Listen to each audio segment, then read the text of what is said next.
So let's kick off into the valuation side. I'll typically, on a very first meeting, talk to the owner and say, jot down on a piece of paper, covered up, how much do you think your business is worth? It's interesting, about 30% of the time they're way too high, 30% they're way too low, and 40% of the time they're just right.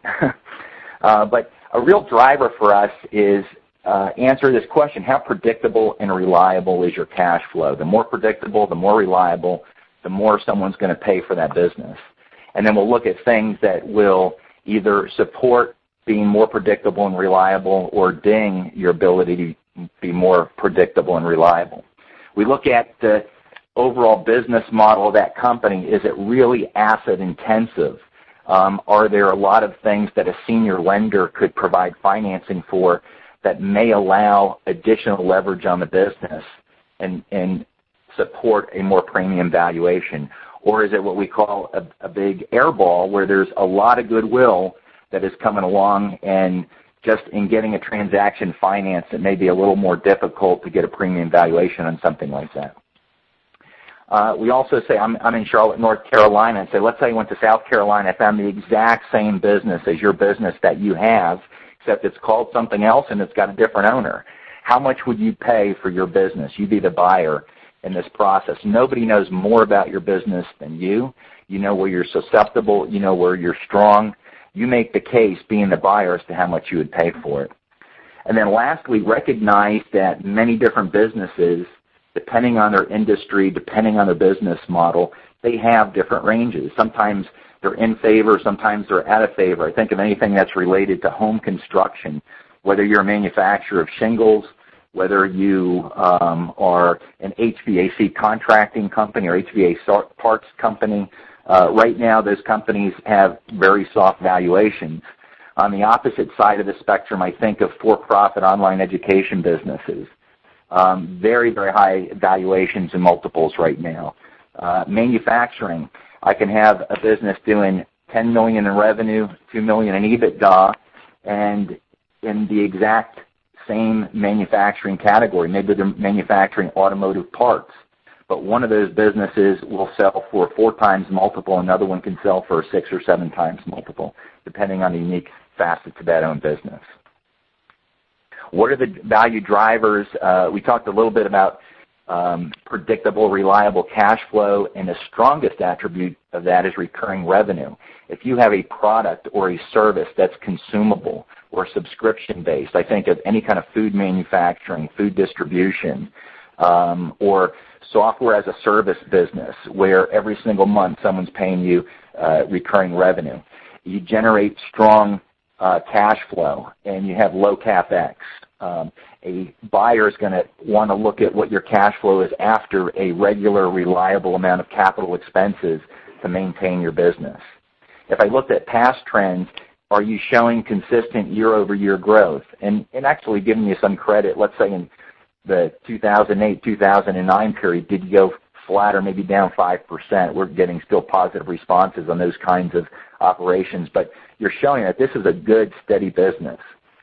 Customer concentration is a biggie. You know, if you've got a 50% customer, it could impact your ability to have predictable, reliable earnings in the future. How strong is your management? Tell me a little bit about your gross margins and your net margins. Are they expanding, staying the same? Do you have pricing power in your business? Is it easy to get into it, or are there high barriers to entry in the business that you have? And then, do you really have a sustainable competitive advantage, or are you just a me-too provider? With regards to who will buy your business, you have more options than you might think. We'll typically talk family first. You have family or a good acquaintance that is experienced that can come in and operate your business well. A lot of times on the family business side, they don't want to finance the transaction for their family member. Is there a way that we can help facilitate transferring the business to family with some outside capital? If family isn't available, how about your management team? How strong are they? Knee-jerk response from most sellers is, oh, my management team doesn't have any money. And again, we find that buyers love, especially financial buyers, they love to back good management teams in acquiring their company. Employee stock ownership plans. While it's not as common today as it was several years ago, that's still a possible option. And then what we see most of the time are going to be financial buyers and strategic buyers if there's not a family member management team. If I look at that list, your valuation really goes up from family member on up to strategic buyer. Typically, family members get the best deals, management team second, financial buyers third, and strategic buyers, I mean, we've seen just crazy numbers come from strategic buyers because your company fits perfectly with some strategy that they have or some significant cost savings if they acquired your business. What is the typical timeline and process? Typically, we'll get together, have a couple of meetings, and learn more about your business, review your last several years of financial statements, balance sheets, income statements, tax returns, and see what is the sustainable, predictable cash flow of your company outside of maybe some owner perks that you run through the business or one-time events. From the time that we get engaged, we start marketing, and the first kickoff is a one-page, couple-paragraph blind teaser that would go out to a buyer pool that we have just to say, hey, we've got a new engagement that has these general characteristics. Is this something that you want to learn more about as we finish up the offering memorandum? And then we're compiling two offering memorandums. One is what we call a blind offering memorandum. The other one is transparent. We closed on a transaction last month, and I'm pulling up the blind, a couple slides. It's about a 40-slide offering memorandum, but here's 6 slides of it. A couple things that you can tell is that you can't tell what it is or who it is.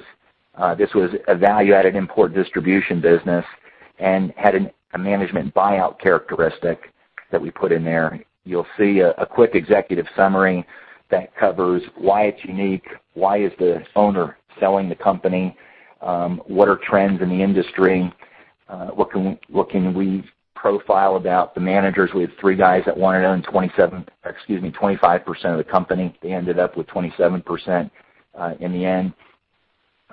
Financial performance, 20-plus years old of steady performance, what were the exit strategies, competition, things like that. You'll see that during initial meetings with you as a business owner, we want to ask you questions around who do you think is the ideal buyer of your business. Remember that money is fungible. It's just money. And we like to dig in and act more like a matchmaker to make sure we can bring in money plus relationships, money plus additional skill set. So we'll focus on that. Why we'll be around a long time is code for does this business have a sustainable competitive advantage? And typically we're identifying what are the market problems, what does this company do that's unique, and how does it benefit the customer? There's an adage in the office that we say a confused mind always says no. So there'll be a number of decks or slides that talk about what exactly the business does, how does it make money, how can we make this so simple for the buyer to understand and take sometimes things that are very complex and make them easy. With regards to this slide, where you'll need to be comfortable, I'm a strong believer in representing the dings up front so we can manage the message. In this particular client's case, they had a customer that had historically been about 30% of revenue, but in the last 18 months, they were up over 50% of revenue. When we talk about that predictability and reliability of cash flow, lots of buyers are scared when they see this level of customer concentration. So it could be any kinds of issues that come up. We would want to have a couple slides that talk about where you'll need to be comfortable with some of the dings so we can manage that message. And then a SWOT analysis, strengths, weaknesses, opportunities, and threats. Again, working to be transparent with the client and with the prospective buyer. So getting back to the timeline, we will start that marketing process upon engagement while we're working in parallel to develop that slide deck and offering memorandum. We are going to be getting responses back from, on average, 60 to 80 prospective buyers. And they will be needing to fill out confidentiality agreements to get next bits of information, but it's really a confidentiality agreement to go through our interview process to see if they really qualify as a buyer. A note about buyers. We believe a fast no is better than a slow no. I would like to be able to call out someone right up front if I have any suspicion that they're not going to meet the requirements of our seller client or that they're going to be a good buyer. So we're looking for guys that will give us all kinds of cues that they're either tire kickers, they're unqualified experientially, they may not have the industry experience that we're looking for in this case. They might not have all of their financing put together yet. You know, we'll hear all kinds of things that they've got backers, but it's not been funded. We look at sometimes looking for competitors that know too much about the industry, and you can kind of pick that up, and they want to dig in and ask questions. Retreaders, there's all kinds of groups. I put them in the retread category that they will put anything down on the LOI in order to lock that business up, only to go into due diligence and try to retread the deal for a lower price and terms. Folks that are going to waste their time, bottom feeders, no matter how good your business is, they're going to pay 4.5 times EBITDA. So we have different characteristics that we use in culling through and qualifying buyers to make sure that out of that 60 to 80, only 10 to 12 are going to get that blind offering memorandum. Okay? I want to say that again because that's really important. We will talk to 60 to 80 buyers. They will not get anything but 2 to 3 blind paragraphs expressing interest. We call that down to 10 to 12 that'll get the blind offering memorandum. And of the 10 to 12, we then call that down in half one more time. We're looking for valuation guidance before we would bring them in and introduce them to you and start having conversations, and it's going to be the top 5 or 6. At the top 5 or 6, you should get offers between 3 to 4 of those companies, if not all 5 or 6. You'll have the buyer-seller introductions that come on. We present and negotiate offers. This is a couple-week process where we're going back, letting the guys know that are in, they're in, the guys that are out, that they're out, see if they can sweeten their offer, and then look to execute an exclusive letter of intent. What's interesting is more hard work is yet to come. Once we're engaged, I didn't say this earlier, but I want to say it now. This is a really important process, selling your business. And if there's one thing that bit of counsel I'd give to a seller, it's once you sign on to sell or to recap or to bring in a growth partner, the most important thing for you to do is put your head down and execute like you've never executed before. Do not get distracted with the process. Let us be distracted with the process. Let us drive the process. You execute. So as we go through this thing, there's not a hiccup. There's not a reason to have to change any of the price or terms. Compiling due diligence is another step of the process. We have been doing this all along, but it's more formally being requested in the due diligence process.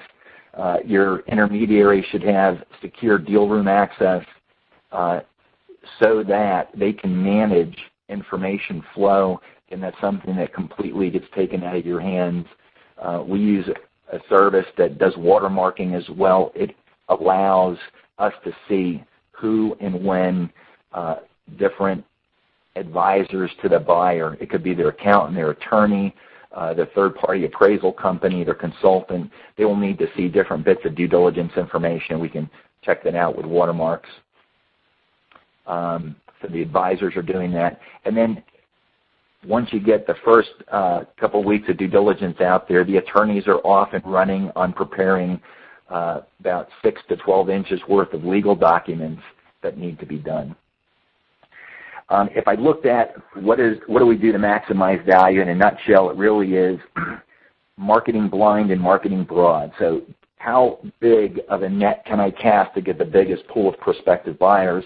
Then qualify, so we distribute information blindly, very narrowly. Of that, we'll get the top 3 to 6 buyers, negotiate best offers, you pick your best partner, and you close. And I say pick your best partner because it is actually pretty common. You may not choose the group that puts the highest offer on the table.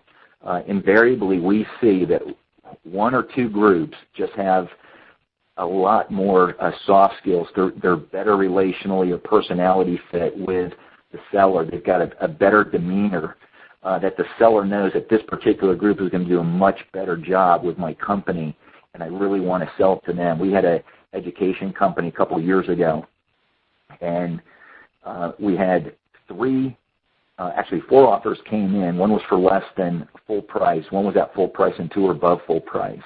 I went to the seller and said, you know what? I know his favorite guy was the guy who made the full price offer. I said, I know we can get him up to the other two. He said, no, Matt, he is the chosen one. I know he's going to do a great job. That's his offer. I'm going to take his offer. And then we closed that transaction with him. So how much does it cost to hire an intermediary? Our firm charges a one-time retainer of $10,000 to $25,000.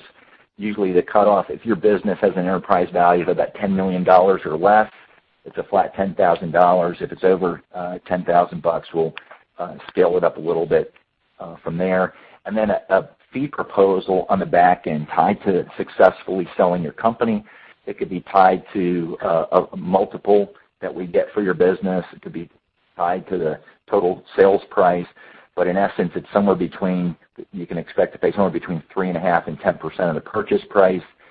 Again, if it's a $10 million enterprise value transaction, almost always from $10 million and above, it's about 3.5% of the purchase price.